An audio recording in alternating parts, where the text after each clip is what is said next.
హెచ్చరిక, దైవజనుని హెచ్చరిక. ప్రభు ఆలోచనలు మన కోసమే కాదు, మన తరతరములకు ఆయన మనల్ని దీవెనకరంగా చేయాలని ఆశపడుతూ ఉన్నాడు. మనసులో ఉన్నది దేవునికి చెప్పుకోవటం, మనం చెప్పుకోవటం సంగతే ఆలోచిస్తున్నాం. ఆయన కూడా ఆయన మనసులో ఉన్నది మనతో చెప్పుకోవాలని ఆశపడుతున్నాడంట. మనం టైం ఇవ్వటంలా. ఉండి ప్రభా నేను చెప్పేది విను ముందు. కొంతమంది ఇద్దరు మాట్లాడుకుంటుంటే ఇదే గొడవ. నేను చెప్పేది విను ముందు, నేను చెప్పేది విను కాదు, నేను చెప్పేది విను. నువ్వు చెప్పేదే చెప్తున్నావు కానీ ఆయన ఏం చెప్తాడు వింటే కదా. భార్యాభర్తలు గొడవ వచ్చినప్పుడు అమ్మా వస్తాయమ్మా, వస్తాయండి. గొడవ వచ్చినప్పుడు క్వైట్గా కూల్ డౌన్ అవ్వండి ఫస్ట్. ఏంటి గొడవ చెప్పు, నీ వర్షన్ ఏంటో చెప్పు. మళ్ళీ మూడో వాడిని ఎవరిని తీసుకురావద్దు, ఆయన ఉన్నాడు ఇంటున్నాడు దేవుడి దగ్గర కూర్చున్నాము అనండి. వీలైనంతవరకు థర్డ్ పర్సన్ ఎంటర్టైన్ చేయకండి మీ మ్యారేజ్ లైఫ్లోకి. If at all if you want another guest in your home that is none but Jesus Christ, Yesu ప్రభువును మాత్రమే మధ్యలో పెట్టుకోండి. ఎందుకంటే ఆయనకి పక్షపాతం మా అబ్బాయి మా అమ్మాయి అనే దిగులు లేదు. ఏంటంటే వీళ్ళిద్దరిని పెట్టుకొని ఎలా డబ్బులు సంపాదించుకోవాలా అని న్యాయాధిపతిలాగా కేసులు మీకు బుక్ చేయడానికి నీకు చెప్పి నీ దగ్గర గుంజి వాయిదాల మీద తిప్పాల్సిన అవసరం ఆయనకే. ఆయన మంచి న్యాయాధిపతి. ఆయనకి ఇద్దరూ ఒకటే. ఇద్దరిని ఎరుగును, ఇద్దరి బలహీనతలు ఎరుగును, ఇద్దరి బాధ ఎరుగును, ఇద్దరి మంచితనము ఎరుగును, ఇద్దరిలో ఉన్న ప్లస్ పాయింట్స్ మైనస్ పాయింట్స్ అన్నీ తెలుసు ఆయనకి. పెట్టుకొని మీరు మాట్లాడుకునేటప్పుడు ఆర్గ్యుమెంట్ చేయకండి. ఆర్గ్యుమెంట్ అంటే ఏంటి తెలుగులో? వాదన అంటే ఈ మధ్య న్యూస్ ఛానల్స్లో ఇద్దరు అరుస్తుంటే వినేవాడికి ఏది అనపడదు, తలకాయ పోటు తప్ప. అది కావాలని రచ్చగొట్టు వదిలిపెడతారు వాళ్ళు ఏంటో మధ్యలో. ఒకవేళ వాళ్ళు వదలకుండా మానేశారనుకోండి, ఈ మధ్యలో ఒకడు ఉంటాడే ఈయన అరుస్తాడు మధ్యలో. ఇప్పుడు ఇదేంతో న్యూస్ లీడర్ అరుస్తున్నారు వీళ్ళు, నాకు అర్థం కావటం లేదు, గమ్మత్తుకుంది. వీళ్ళు అరిసే వాళ్ళకి ఎక్కిస్తాడు, మనకి పిచ్చి పుట్టి ఏం చెప్తారో అని మన గుడ్లు అప్పగించి మొత్తానికి తలపోటుకి యాస్పిరిన్, శారడిన్, ఐస్ప్రిన్ ఏంటిది అన్నీ సిన్నులే, అనాసిన్నో మెటాసిన్నో. వాదన పెట్టుకోవద్దు. బైబిల్ మళ్ళీ చెప్తుంది వాదనొద్దు. వాదన పెట్టేటప్పుడు ఎసరు పెట్టేవాడు మంటేసేవాడు ఉన్నాడన్నమాట. ఎవడాడో ఇక్కడ గిల్లుతాడు, అక్కడ పోస్తాడు, ఇక్కడ గిల్లుతాడు. ఇద్దరు ఎంత అరుచుకుంటే వాడు అంత సంతోషపెడతాడు అది. అందుకనే ముందు ఏంటి అసలు మన సమస్య, నువ్వు ముందు మాట్లాడు, నీ వర్షం చెప్పు, నువ్వేం చెప్తావో చెప్పు. భార్య మాట వినండి కొంచెం ఓపికగా, ఆమె కంగారు ఎక్కువ. విన్న తర్వాత నీ గోడ ఏంటో చెప్పు, ఆమెకు చెప్పు. ఆ తర్వాత ఇద్దరికి ఆటోమేటిక్గా సింపతి వచ్చుద్ది నీ మీద, ఆమెకి. ఎందుకంటే ఎంతైనా నీ భార్య కదా, నువ్వు కట్టుకున్న భార్య కదా, ఏంటంటే నీవు నిబంధన చేసిన భర్త కదా. తప్పకుండా ప్రభువును మధ్యలోకి ఆహ్వానిస్తే ఇద్దరు మోకాళ్ళ మీద పడ్డారంటే ఆమె నినేటప్పటికీ ముఖాల్లో ఆనందం ఉంటుంది, విడుదల ఉంటుంది. మనం మాట్లాడుకోవటం లేదు కాబట్టి గోడలు పెద్ద అయిపోతున్నాయండి హృదయాల్లో. మూడో వాడు వచ్చి దాన్ని కొండెగాడు లేని ఎడల జగడమో, కొండెగాడు లేకపోతే జగడాలే లేవు, వాడు జగడాలు రేపేవాడు. దేవుడు మనతో చెప్పాలనుకున్నది మనం వినకుండా మనమే చెప్పుకుంటున్నాం దేవునికి. ఆయనకు కూడా చాలా చెప్పుకోవాలని ఉంది, నీ గురించి చెప్పాలని ఉంది, నీ బిడ్డల గురించి చెప్పాలని ఉంది, నీ భవిష్యత్తు గురించి చెప్పాలని ఉంది.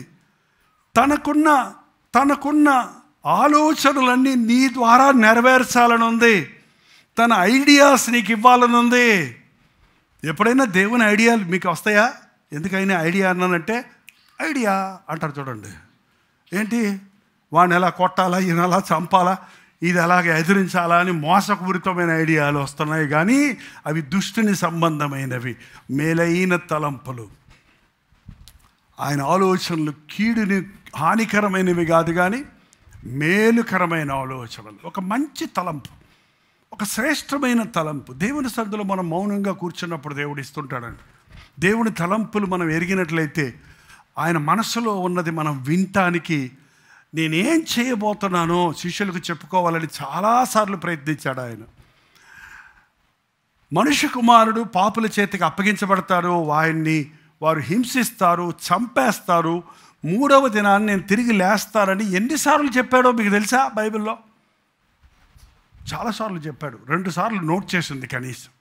కానీ వాళ్ళు లేచిన తర్వాత చనిపోయిన తర్వాత కాదు, అసలు అప్పగించేటప్పుడే వాళ్ళు దానికి గుర్తే రాలేదు వాళ్ళకి. వాళ్ళు ఎలాగ అవతలోడి మీద పళ్ళు కొరకాలా అని చూస్తున్నారే కానీ పేతురు గారు అయితే ఆగలేక కత్తి తీసుకొని నెత్తి మీద కొడదాం అనుకున్నాడు. మేము ఎప్పుడో జాలరు కదా, సైనికుడు వింటే అటు బుర్ర పగలగొట్టుండేవాడు. కత్తి జారి చెవు మీద పడి చెవు ఊడి కింద పడిపోయిందంట. కత్తి పొరలో పెట్టవయ్యా, కత్తి పట్టుకొని వాడు కత్తితో నాశిస్తాడని ప్రభు చెప్పాడు. అంతే వీళ్ళు మేమేదో యేసుప్రభుని ఆపేద్దాం అనుకుంటున్నారు, శత్రువులు జయిద్దామని మానవ ప్రయత్నాలు చేస్తున్నాం. అది దేవుని ప్రణాళికలో ఉంది. దేవుని అభ్యంతరములు రాక తప్పవు, కానీ అవి ఎవరి మూలంగా వచ్చినో వారికి శ్రమ. అది యూదా ఇస్కరియోతు అప్పగించాలన్నది దేవుని ఏర్పాటు కాదు, కానీ ఆ విధంగా అప్పగించబడాలన్నది మాత్రం దేవుని ఏర్పాటు. ఎందుకు 12 మంది శిష్యుల్లో యూదా ఇస్కరియోతే ఇచ్చాడు? మరొక పరిచయుడో ఒక శాస్త్రో మరొకటి చేయలేదే ఆ పని. వీడు అపవాదికి చోటు, ఆ సాతానుకు చోటు ఇచ్చాడు. యూదా ఇస్కరియోతు పరిచయుల దగ్గరికి వెళ్ళి ప్రభువుని అప్పగిస్తాను నాకు డబ్బు ఇమ్మని అడిగాడా, లేకపోతే పరిచయులు ప్రభువుని అప్పగించి మీకు డబ్బులు ఇస్తామని చెప్పారా? ఏంటంటే యూదాయే వెళ్ళాడంట. డబ్బులు కావాలంటే యేసయ్య డబ్బులు కావాలని అడగొచ్చు కదా. ఎవరి దగ్గరికి వెళ్తున్నారు డబ్బుల కోసం మీరు? మాట్లాడరేంటండి? ఎవరి కోసం, ఎవరి దగ్గరికి వెళ్తున్నారు? నీ మనసు బాగోకపోతే ఎవరి దగ్గరికి వెళ్తున్నావు? నీ మనసులో పిచ్చి తలంపు వస్తే ఎవరి దగ్గర తిప్పుతున్నావు దాన్ని? దేవుని దగ్గరికి వెళ్ళండి, ప్రభుతో చెప్పండి, ప్రభు ఇలాంటి ఆలోచన వచ్చింది, ఇలాంటి తలంపులు వస్తున్నాయి, ఇలాంటి ప్రణాళికలు నాలోకి వస్తున్నాయి, నువ్వేమంటావో చెప్పు. ఆయన మన కొరకు సిద్ధపరిచినవి కంటికి కనబడవు, చెవికి వినబడవు, హృదయానికి అని ఊత పదంలో చెప్పేస్తున్నామే, కానీ ఆయన ఆలోచనలు ఈ లోకంలోనికి కావాల్సిన, ఈరోజు గడవడానికి కావాల్సిన ఆలోచన కాదండి అది. ఆయన భూమికి, ఆకాశానికి భూమి ఎంత ఎత్తుందో ఆయన మన కొరకు అంత ఎత్తైన ఆలోచనలు కలిగి ఉన్నారట. ప్రార్థన. ఈ పరిశుద్ధ రక్తములో మమ్మను శుద్ధులుగా చేయుటకు, నీ రాజ్యమునకు మమ్మను అర్హులుగా చేయుటకు, మా మనస్సాక్షులు శుద్ధీకరించబడినట్లు, మా దోషములు క్షమించబడినట్లు, మా కొరకు నీవు చేసిన శిలువ యాగము కొరకు వందనములయ్యా. నీవు పొందిన దెబ్బల ద్వారా ఈరోజు మాకు స్వస్థత ఉన్నది. నీవు చిందించిన రక్తము ద్వారా అపవాది శక్తుల మీద, దురాత్మల సమూహముల మీద మాకు జయం అనుగ్రహించినందుకే వందనములు చెల్లిస్తున్నామయ్యా. శిలువలో నీవు చేసిన యాగం అపవాది ఓటమికి నాంది. శీఘ్రముగా సాతానును మా కాళ్ళ క్రింద చితకదొక్కించుతున్నావని నీ రక్తములో విమోచించబడిన మేము గుర్తించుటకు, మా జీవితంలో పోరాటములు కలిగినప్పుడు, అవమానములు కలిగినప్పుడు, నిందలు కలిగినప్పుడు, నీ నిమిత్తం శ్రమ వచ్చినప్పుడు అవన్నీ నీ సారూప్యంలోనికి మమ్మల్ని మార్చటం కొరకే అన్నది మేము గుర్తించి విలువబెట్టి కొనబడిన వారిగా, నీ సొత్తైన ప్రజగా, నీ సాక్షులుగా బ్రతుకుటకు మా ఒక్కొక్కరికి నీ సహాయం చేయమని క్రీస్తు నామములో అడుగుచున్నాను తండ్రి, ఆమేన్.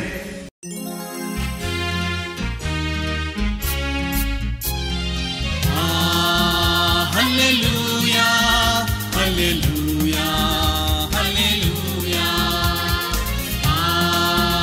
హల్లెలూయా హల్లెలూయా హల్లెలూయా. కలువరి ప్రేమే మధురం మధురం, కలువరి ప్రేమే మధురం మధురం, కలువరి ప్రేమే మధురం మధురం, కలువరి ప్రేమే మధురం. హల్లెలూయా హల్లెలూయా హల్లెలూయా హల్లెలూయా.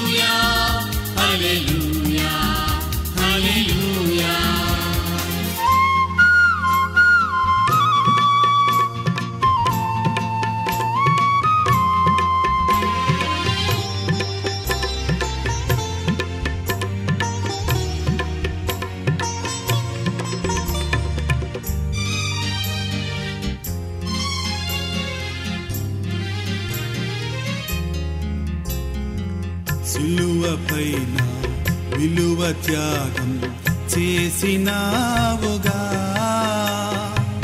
పాపినైనా నా కొరకు చిందించినావుగా, రుధిరం చిందించినావుగా.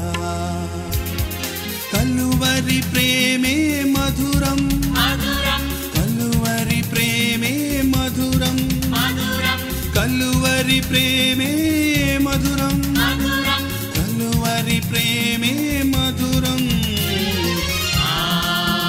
హల్లెలూయా హల్లెలూయా హల్లెలూయా, హల్లెలూయా హల్లెలూయా.